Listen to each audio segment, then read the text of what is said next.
La prolongation, c'est un dossier que l'on vous a promis.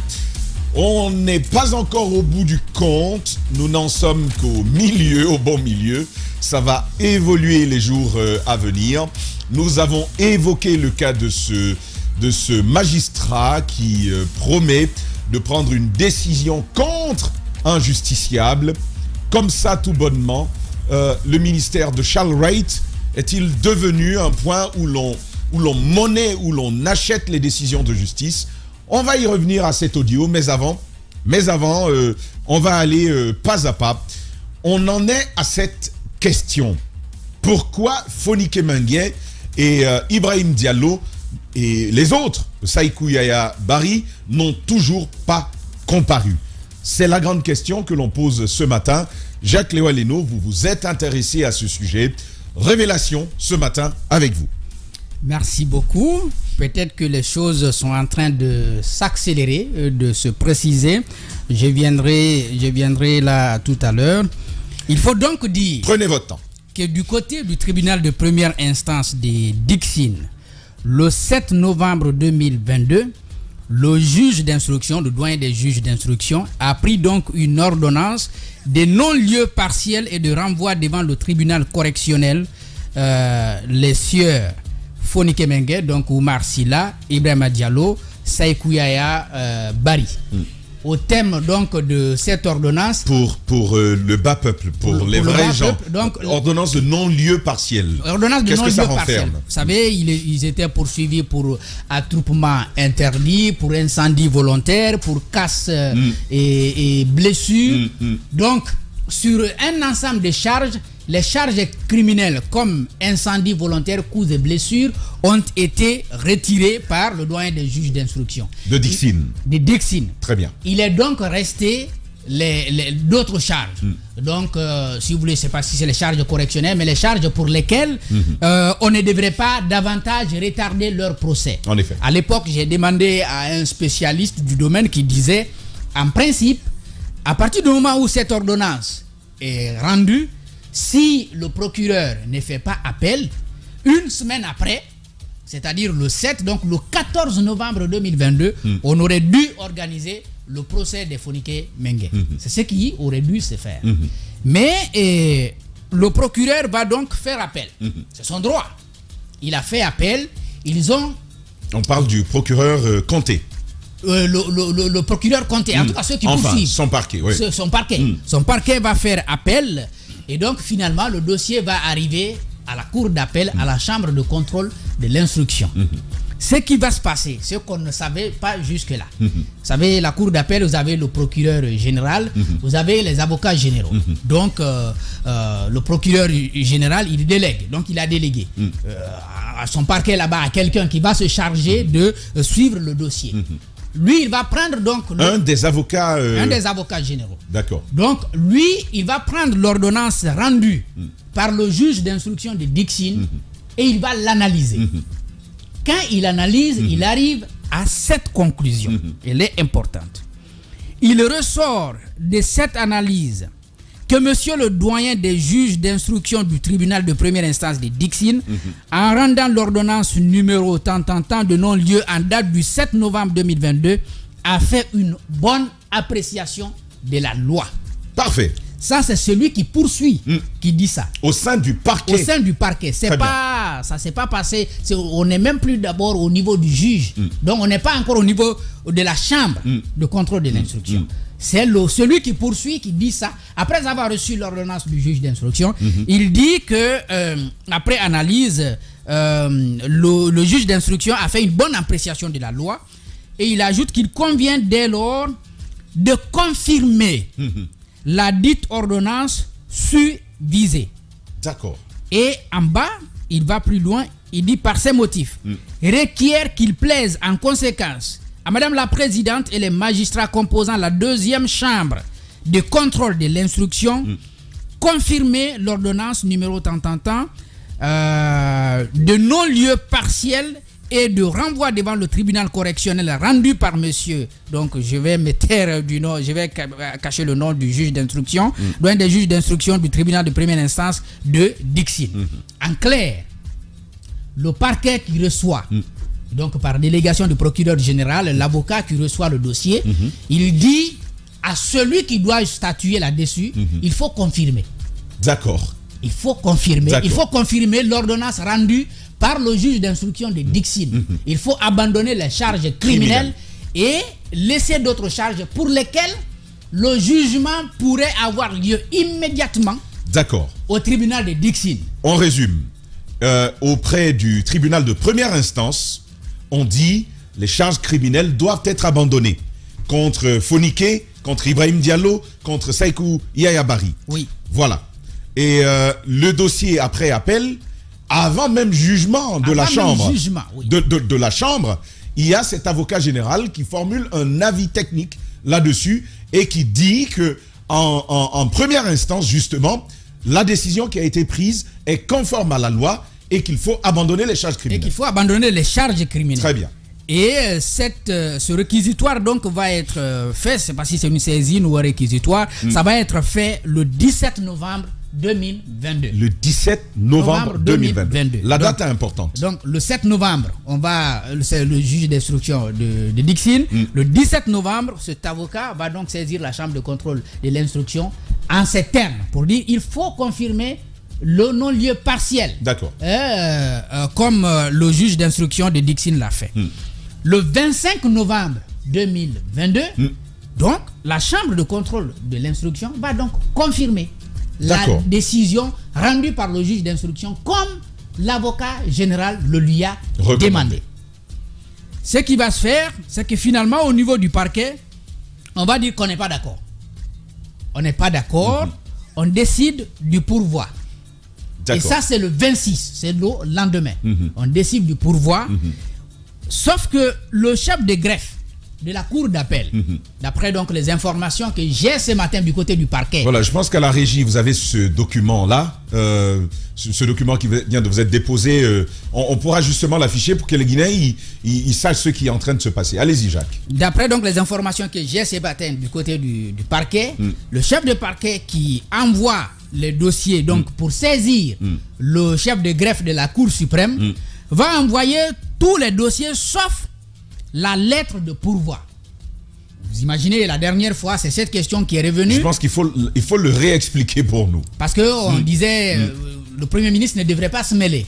Et le Premier ministre, quand il s'est mêlé de cette façon, il s'est rendu compte, après donc avoir demandé des informations auprès de la Cour suprême, que la Cour suprême n'a pas en réalité été saisie. N'a pas en réalité été saisie. Alors, finalement, on m'apprend que le 26, il y a effectivement une lettre qui avait été rédigée. Et cette lettre aurait été tout simplement oubliée par le chef de greffe qui a saisi la Cour suprême. Voici donc ce que j'ai comme information datée du 27 novembre 2022. Donc, pourvoi, c'est le procureur général près la cour d'appel de Conakry à monsieur le chef de greffe de la cour d'appel de Conakry. Monsieur le chef de greffe, dans l'intérêt de la loi et conformément aux dispositions des articles tentant du 23 février 2017 portant attribution, organisation et fonctionnement de la Cour suprême, le parquet général a l'honneur de vous informer qu'il forme pourvoi contre l'arrêt du 25 novembre 2022, donc l'arrêt dont je parlais tout à l'heure, rendu par la deuxième chambre de contrôle de l'instruction de la Cour d'appel de Conakry contre les nommés Saikou Yaya Bari, Ibrahim Diallo et Oumar Silla alias Fonike Mengue, ayant pour conseil Maître Salifou Beyabogui, avocat de la Cour. Tous détenus sous mandat de dépôt en date du 1er août 2022, décerné par le doyen des juges d'instruction du tribunal de première instance de Dixine. Inculpé des faits de participation délictueuse à un attroupement illégal, coups et blessures volontaires, association de malfaiteurs, entrave à la liberté de circulation, complicité, pillage et incendie, destruction des biens privés. Faits prévus et punis par les articles 627, beaucoup d'articles du Code pénal. Les motifs du dit pourvoi seront développés ultérieurement devant la Cour suprême. Veuillez agréer, monsieur le chef de greffe, l'assurance de ma considération distinguée faite au parquet général Conakry le 26 novembre 2022, substitut général monsieur Malik Marcel Oulari. Très bien. Cette lettre n'est jamais arrivé à la Cour suprême. Jamais. C'est ce qui a été découvert la dernière fois. Et quand ça a été découvert, il semble que la lettre a été sortie pour être présentée à l'opinion comme quoi ça avait été déposé. Finalement, la Cour suprême rétorque le 12 avril. Et donc, il y a quelques jours, une semaine. Il y a juste une semaine. Après, disons, après la brouille entre le Premier ministre et... Sur laquelle on reviendra sur laquelle on reviendra par ailleurs. Le chef de greffe, à monsieur le chef du greffe de la Cour d'appel. Cher maître, j'ai l'honneur de vous faire retour pour défaut de pourvoi un dossier correctionnel dans l'affaire qui oppose le ministère public aux messieurs Saïkou Yayabari, Ibrahima Diallo et Oumar Silla alias Fonike Mbengue, Sekou Kalo et l'agent judiciaire de l'État, infraction, participation délictueuse à un attroupement. Donc on énumère les charges comme je les ai rappelées tout à l'heure. Je vous en souhaite très bonne réception. Donc à travers ce courrier, le chef du greffe informe, le chef du greffe de la Cour suprême informe le chef du greffe de la Cour d'appel qu'il y a défaut de pourvoi. Oui. Tout simplement. Parce que tout simplement, la lettre dont on parle n'est jamais arrivée. Et ce matin, et ça c'est l'information la plus fraîche, c'est que le parquet général reconnaît que cette lettre n'est jamais arrivée. Ça doit être... Le parquet reconnaît. Le parquet reconnaît que cette lettre n'est jamais arrivée à la Cour suprême. Ça doit être entendu. D'accord.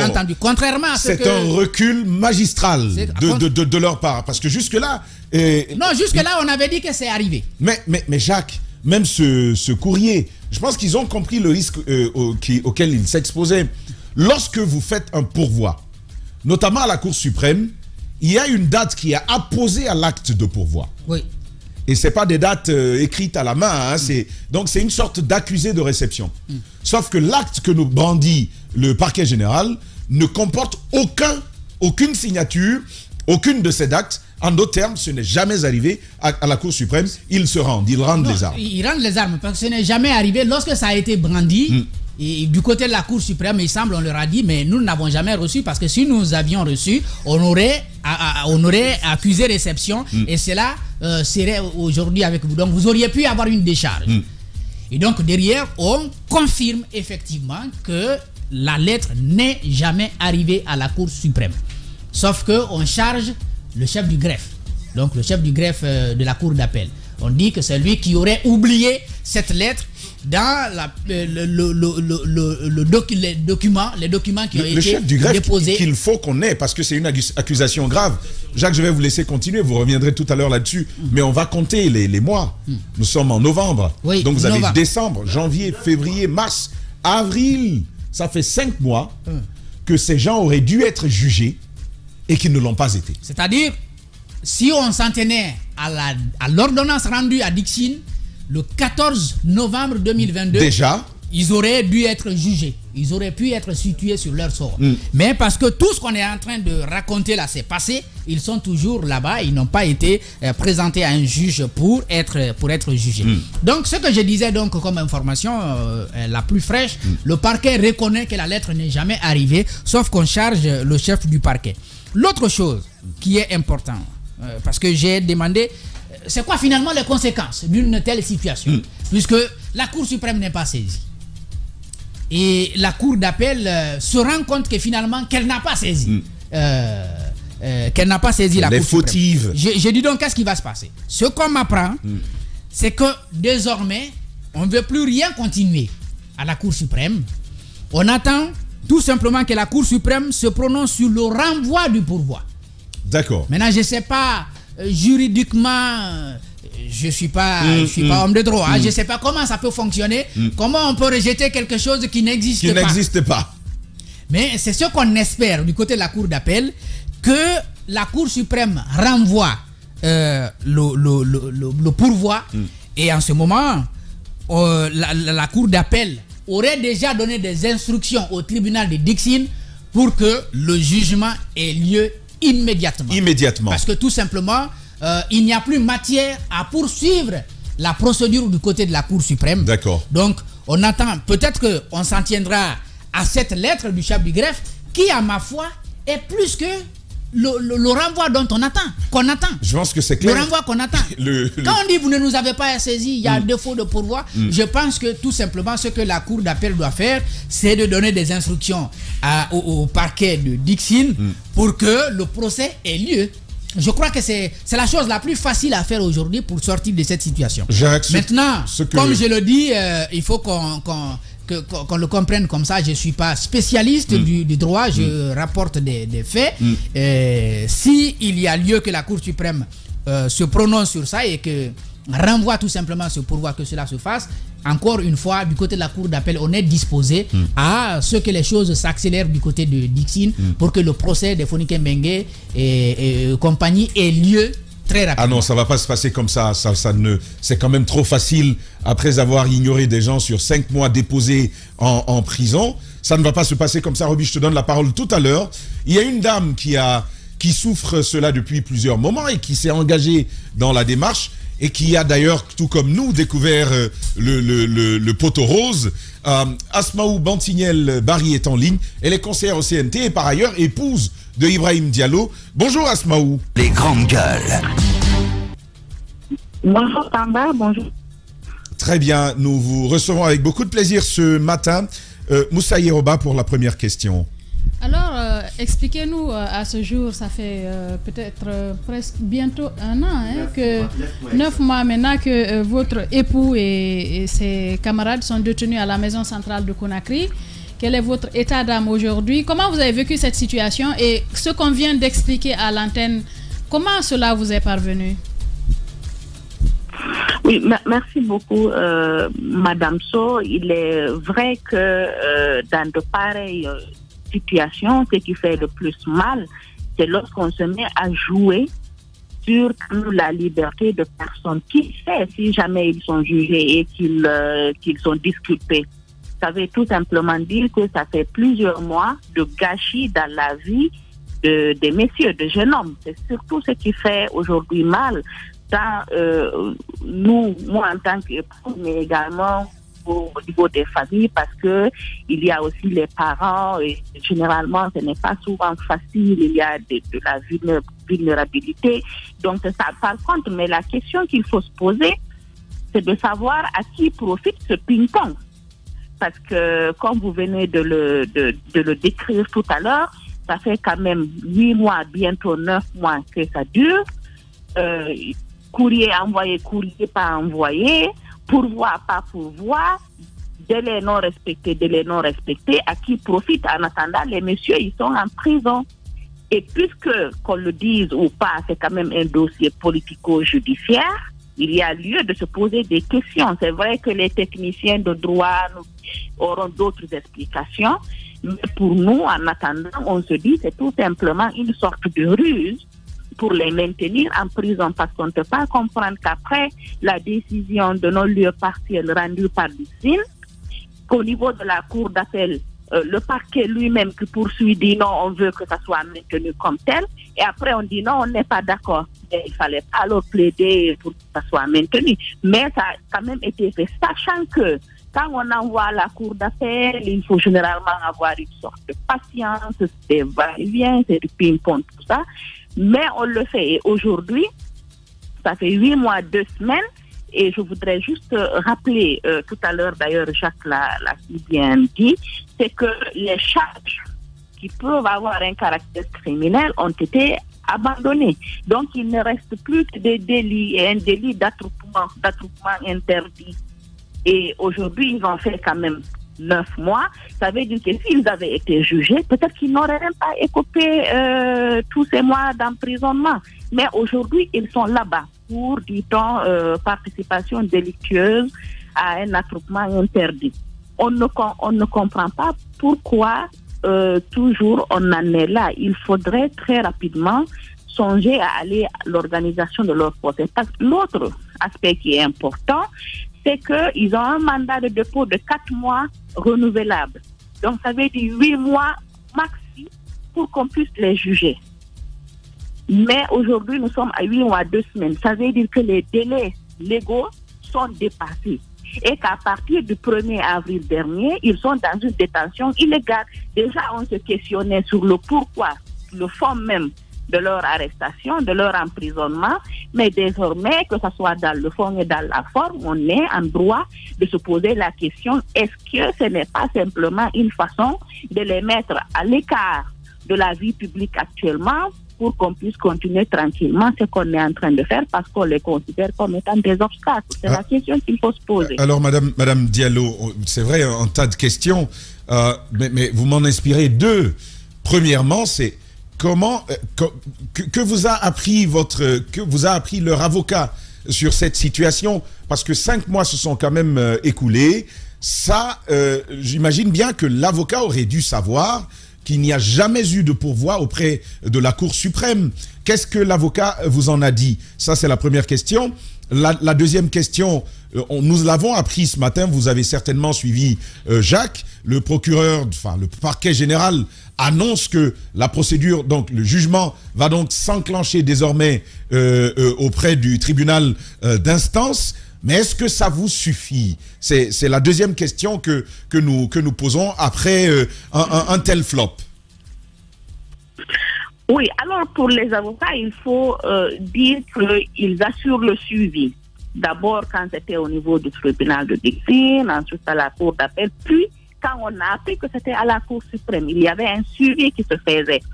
Et d'ailleurs, à chaque fois, ils n'ont pas manqué de rendre public des déclarations pour rappeler qu'il y a ce dossier et qu'il faut en faire quelque chose. Et maintenant qu'il y a eu cette annonce, on s'attend à ce qu'un procès puisse s'ouvrir très rapidement. Je l'espère.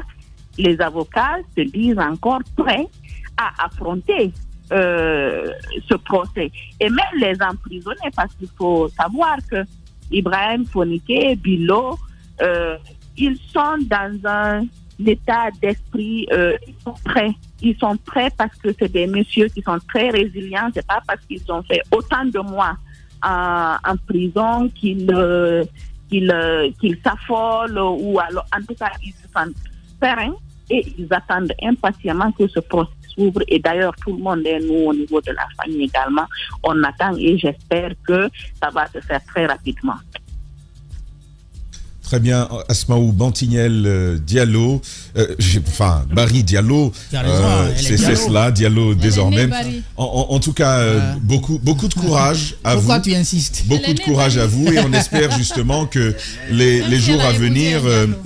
Dia, attends, je vais lui dire au revoir. Hein. Voilà, merci beaucoup d'avoir pris la parole ce matin et beaucoup de courage. On espère que les choses se dénouent dans les jours à venir pour vous. Merci beaucoup et merci à tous pour le soutien aussi. Très bien. 24 heures sur 24 au cœur de la Guinée profonde. Radio Espace. Radio Espace. C'est la Guinée. Très bien. Moussaïro So, on a écouté. On a écouté Asmaou Bantignel Diallo hein, sur cette situation. Qu'est-ce que ça vous inspire tout ça? Maman est sourde, donc c'est pas grave. C'est réglé, non? Et puis il y a monsieur So à la maison. Ah ben voilà, c'est ça. Mais je suis née bas. Oui, ça on sait. Je le revendique. D'accord. Et Asmaou est Bari, elle est née Bari. Ok. Madame Diallo. D'accord, allez-y Madame So. Non mais en fait ce que je voudrais dire, je n'imagine pas en fait la situation que vit Asmaou. Vous vous rappelez, hein, avant l'avènement du 5 septembre, elle a vécu une situation pire avec son mari quand des agents des services de sécurité encagoulés ont escaladé le mur de chez elle pour débarquer à son domicile, la violenter et retirer son téléphone et faire irruption dans son domicile. Justement, à l'époque, c'était pour arrêter Ibrahima et Sekou Koundouno qui étaient de ce côté. J'imagine le calvaire qu'elle vit depuis un bon moment, depuis des années maintenant. Avec son bébé, c'est une situation compliquée, mais on fait avec, mais c'est difficile de se rendre compte que, comme elle l'expliquait, on fait cela juste pour garder des gens en détention dans l'illégalité. Parce que moi, je ne peux pas comprendre qu'un procès peut se tenir. Par exemple, le cas de Abdourahmane Sano, vous vous rappelez, quand il a été arrêté pour réunion, comment ils ont dit ça réunion interdite ou quelque chose comme ça. C'est ça, c'est le terme, réunion interdite. On a rapidement fait le procès. Pourquoi on garde Ibrahima Diallo Fonike Mengue et Billo en détention de façon infinie, comme ça, indéfinie. Plus, ça va faire une année. Parce que si c'est 4 mois renouvelables, là, ils sont dans l'illégalité déjà. Je me demande même d'ailleurs si ça a été renouvelé après les 4 mois ou bien on les a juste mis aux oubliettes. Après, quand on parle de violation des droits humains dans ce pays, de détention d'acteurs de la société civile, on dit que non, qu'on est trop critique, on est ceci, on est cela. Mais je pense que c'est tout cela qui entre dans la comptabilité des associations, des organisations de défense des droits humains. Ouais. Détenir des gens dans l'illégalité. Ils étaient, c'est par exemple, quand nous prenons le cas de Sekou Yaya, c'est dans le cadre de la liberté d'expression. Il était à une assemblée générale, il s'est exprimé, il a dit ce qu'il pensait. Pour cela, on l'a arrêté, on l'a mis en détention. Et après, les Fonike Mengue, ils ont organisé cette manifestation, même s'ils n'étaient pas réellement sur le terrain. C'est dans le cadre de la liberté de manifestation.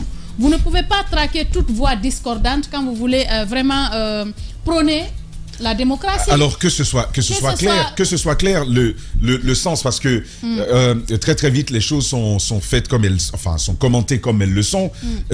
Sur la manifestation, il y a eu des violences, mais là nous sommes sur un sujet. Nous sommes sur un sujet spécifique, celui de leur droit à accéder. Non, c'est même pas pour vous. Je rappelle l'historique. C'est même pas pour vous que je le dis, parce que je sais comment les choses se commentent. C'est important de le préciser.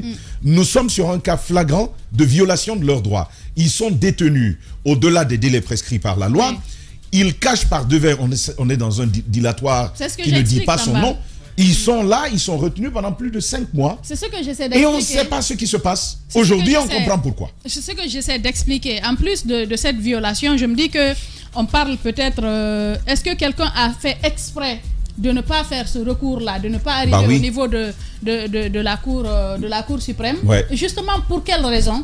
Pour quelle raison? Il faudrait que même si on arrivait aujourd'hui à organiser un procès, à les relaxer, je pense que la personne qui a fait ça devrait payer. Moi, à la place de Ibrahima, de Fonike Mengue et de Billo, peut-être plutôt les deux, je porte plainte. Le problème je porte plainte pour détention illégale. Pour détention illégale. Mais même pour faute professionnelle, abus de pouvoir. Ces magistrats, ces avocats, c'est pas moi. Il n'y aurait pas dû, le parquet n'aurait pas dû se pourvoir. Le problème, c'est simple. Oui, c'est vrai. Parce que c'est le parquet lui-même qui a dit à la chambre de contrôle, il faut confirmer l'ordonnance.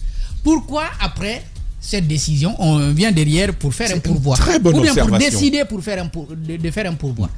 Ça, je comprends. Alors, c'est quelqu'un d'autre que le parquet qui va donc décider de faire le pourvoi. Vous vous rappelez, pour le cas de ce même groupe, donc des Fonike, lorsqu'ils ont été arrêtés de la manière la plus brutale, et ça a été dénoncé par tout le monde, le procureur de Dixine avait dit, parce qu'après il va y avoir beaucoup de choses, il va y avoir d'abord ce communiqué du parquet général d'alors, dirigé par Charles, qui va dire que ils sont poursuivis par le tribunal de Dixine, et le parquet de Dixine sort pour dire non, c'est pas vrai, c'est pas moi qui poursuis.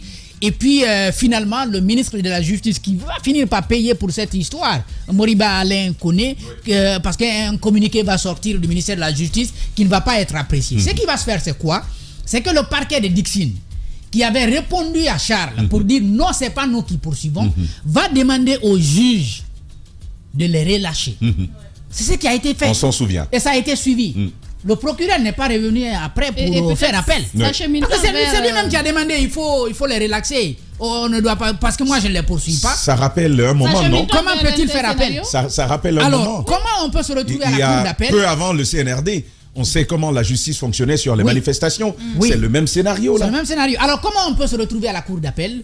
Le procureur général confie donc le dossier à un avocat général, et cet avocat, après analyse, dit il faut confirmer la décision rendue par le juge d'instruction, et la chambre de contrôle respecte cette demande de l'avocat général. Pourquoi le parquet? Parce que l'avocat, il n'agit pas de son propre chef, il agit au nom du parquet général. En effet. Pourquoi le même parquet général peut revenir pour dire non, je ne suis pas d'accord? Alors que c'est toi qui as dit, la chambre n'a qu'à dire ça. Après, tu reviens pour dire non, je ne suis plus d'accord, je vais saisir la cour. Il n'y a qu'une seule hypothèse. Il y a beaucoup d'incohérences. Qu'une seule hypothèse.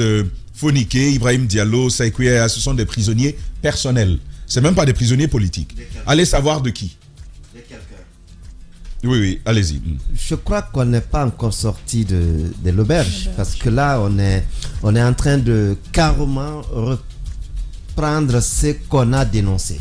On a dit à un moment donné, il faut rompre avec les pratiques du passé, mais il faut par moment que nous sortions de la lâcheté dans ce pays.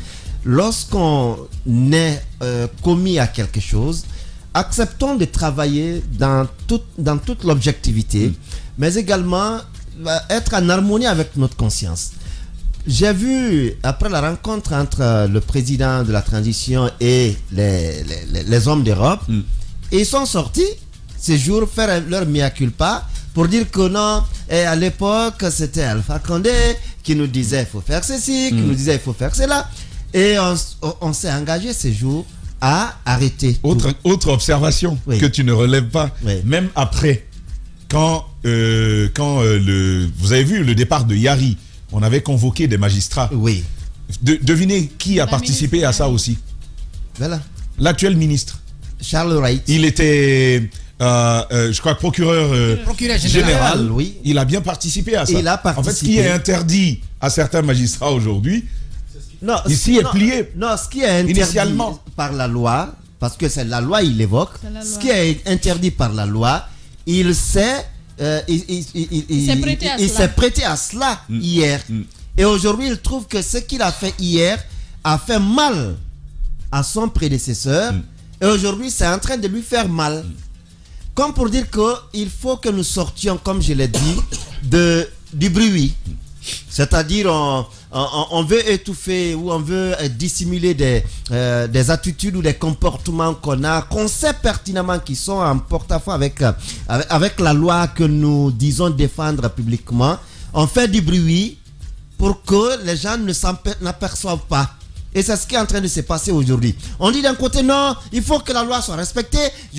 On dit d'ailleurs que c'est l'incompris. Mais derrière, il y a des pratiques que lui-même serait en train d'orchestrer, de sous-tendre. On a promis une bande. En fait, on va livrer plus d'une bande audio. Vous entendrez comment la justice fonctionne aujourd'hui. Peut-être que... Où on monnaie des décisions de justice. Vous entendez clairement ce qui est dit à l'intérieur. Vous allez voir ce qui va se passer.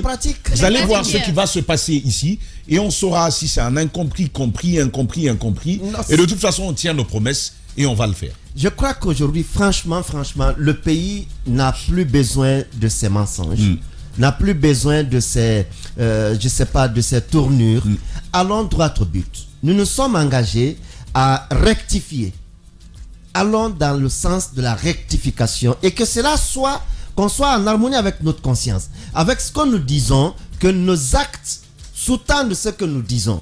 Mais lorsque les actes sont ce qu'ils sont et les dires sont ce qu'ils sont de l'autre côté, je me dis bien, on n'est pas encore prêt. Et c'est là, même si c'est Barack Obama qu'on mettra à la place de Mamadi Doumbouya ici, la Guinée sera ce qu'elle est et restera ce qu'elle est aujourd'hui. Parce que on ne peut pas comprendre. On n'importera pas de nouveaux Guinéens. Il n'y aura pas de race qu'on va exterminer aujourd'hui pour avoir de nouveaux Guinéens. Ce sont les mêmes. Mais on a besoin, comme le disent les Anglais, de mind changing. Il faut aller à cela. On a besoin d'un changement de mentalité. Mais il faudrait nous aider en cela avec la justice. Malheureusement, le pari, c'est avec douleur que je le dis. Le casting a été mal fait. Douloureusement, c'est un pari manqué à la justice. Douloureusement. Mais Jacques, on connaît l'histoire de ces révélations. Ça a commencé quand Bernard Goumou, va découvrir la raison pour laquelle ces détenus ne pouvaient pas aller en procès. Avant la sortie du communiqué du ministre Charles Wright. Le communiqué, bon, après, on lui avait donné raison, mais on se rend de plus en plus compte que finalement, est-ce que le Premier ministre va rester dans son coin et il laisse faire que les gens soient brimés dans leurs droits, qu'ils soient maintenus illégalement et que la justice soit même en train de connaître un pourrissement de l'intérieur et qu'il reste en tant que chef du gouvernement, il observe de très loin. Je crois que non. il a eu la bonne attitude de s'informer, rien qu'à chercher à avoir de l'information auprès des professionnels sur ce qui se passe. Et là, on découvre qu'il y a quand même des fautes professionnelles. Je ne sais pas si c'est comme ça on peut les qualifier. Ou alors... d'une extrême gravité. D'une extrême gravité. Imaginez un instant que Saïkou Yaya soit maintenu et qu'il ne soit pas sorti et que sa maladie s'aggrave, qu'il puisse par exemple en décéder. On aurait fait quoi? J'essaie une chose. Tu as posé une question à Asmaou. Est-ce que les avocats ils comprennent ce qui se passe? Peut-être qu'ils savent. Mais le discours que j'entends de la part de Salifou Béabogui, je ne crois pas s'il savait tout ça. Je crois pas. Parce que lui, il a toujours dit la Cour suprême est saisie, on attend la décision, on attend la décision. Il a trop de dossiers. Il le savait pas. Chercher, savoir. Son rôle, c'est de suivre. Il ne le savait pas. Tu cherches, il devait chercher, savoir. Tu peux chercher, mais quand c'est quand c'est dissimulé de façon... On est en train de dissimuler, c'est tenu entre... C'est ça le problème. Ça c'est compliqué. Il aurait pu trouver, hein. Oui, bien sûr. Il y a des avocats qui, sur des dossiers comme ça, ils cherchent. Ils savent là où ça traîne et ils trouvent et ils le dénoncent. Je pense qu'il n'a pas cherché. Vous voyez bien que ça, c'est le greffe qui sort cette... Il pouvait partir, par exemple, à la Cour suprême. En effet. C'est quand même... Pour savoir s'il y a c'est quand même regrettable. Franchement, c'est regrettable qu'on ait dit tout ce qu'on a entendu. On joue sur la vie des gens. Vous êtes dans votre beurre, vous faites votre vie tranquillement. Voilà qu'on peut bien donner... C'est des pères de famille qui sont là. C'est des humains qui sont là. C'est des gens aussi qui se battent pour cette nation.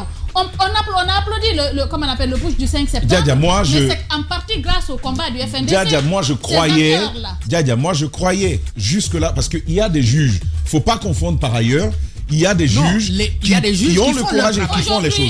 Aujourd'hui, il y en a qui font le travail. Alors, mais très malheureusement, ce qui m'a inquiété, Daouda. Vous allez voir, comme on a promis de le faire, on va le faire. Vous allez voir que... Non, l'audio ça m'a brisé. L'audio m'a brisé. Et c'est que je suis en train de te dire. Je voulais croire à la justice. Oui, le problème, je voulais y croire. On a voulu cela. Mais ce que je voudrais dire, cet audio que tu as là, est-ce qu'il est différent de celui qu'on a diffusé ici au lendemain du 5 septembre pour le cas de l'actuel ministre? C'est pourquoi ça me dérange. C'est pourquoi ça me dérange. C'est les mêmes personnes. Voilà, c'est pourquoi ça fait mal quand on dit on vient corriger ça. Et ça se rétablit, mais d'une manière... C'est facile de détruire le discuter système, avec les juges. Il y a un aspect que vous oubliez, Tamba. C'est qu'il y a bel et bien des juges intègres qui font leur travail. Mais c'est qu'ils sont à des niveaux où les copains et les coquins ne sont pas.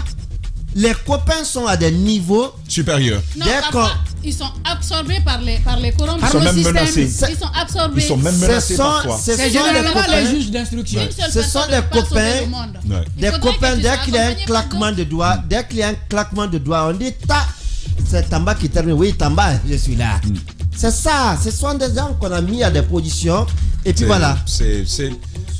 Moi, je suis franchement vous vous souvenez totalement abattu, quoi. Vous vous souvenez de cet audio que vous avez diffusé qui concernait le ministère des TP d'alors, et qui a eu la démission, le limogeage du ministre Sow, et la détention un bout de son cabinet, un bout de son cabinet, et la détention d'un certain nombre de fonctionnaires de son département qui ont été finalement libérés. Posez-vous la question, comment ils ont été libérés. On a posé la question. Voilà. Et les gens aiment bien les 100 millions de ce côté là-bas. Absolument. Bon, on va marquer cette transition, bon voilà, on va aller avec... oui, et je sais de quoi je parle. Je sais de quoi je parle. Si ils veulent encore me poursuivre pour l'avoir dit, ils peuvent le faire. Je dis bien, ils aiment les 100 millions là-bas. C'est un chiffre fétiche. Et on va le prouver. On va le prouver très très bientôt. Allez-y, Aïssa Toussané. Pardon, rebonjour. On est très fâchés dans ce studio vers la fin. Mais oui, il faut se fâcher. Tu ne dois pas te fâcher. Quand on vous dit ça va changer à la justice c'est la boussole. On confie la justice à des gens sur lesquels on veut s'appuyer, auxquels on veut croire. On veut croire. Et puis, après, vous découvrez des choses. C'est du pourrissement, tout simplement.